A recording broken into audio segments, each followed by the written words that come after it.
What is consuming your mind? Philippians 4 verse 8 says this, "Finally, brothers and sisters, whatever is true, whatever is noble, whatever is right, whatever is pure, whatever is lovely, whatever is admirable, if anything is excellent or praiseworthy, think about such things." Now, this carries some weight behind it because I know in my life, right, there'll be a lot of times where just as human nature, we compare ourselves, where I compare myself and say, hey, that person's better than me at this, or that person's better than me in that. And we go to this comparison game, and they did me wrong, so I'm kind of mad, I'm angry, and there's all these different things in our mind, and then it's like, oh, well, I need to go repent now. And so all these different things are happening.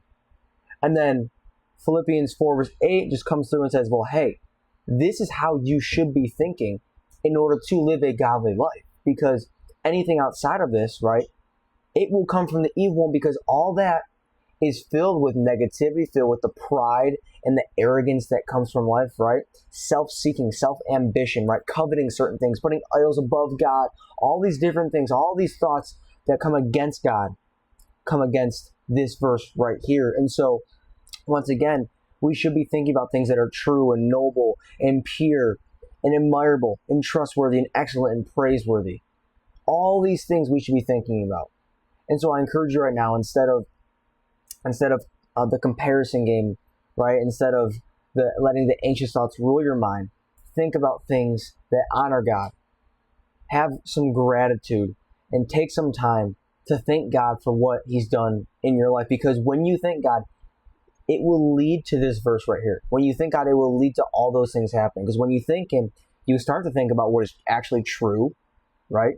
Because He has done all that stuff in your life. What is noble, what is pure and right? Because what God has done is honorable, it's lovely, it's admirable, it's excellent, and it's praiseworthy. God is to be praised. And so when we think about those things, when we have gratitude and we thank God for what He's done, this verse comes to life. So let's thank God for who He is and for what He's done in our lives today. God bless.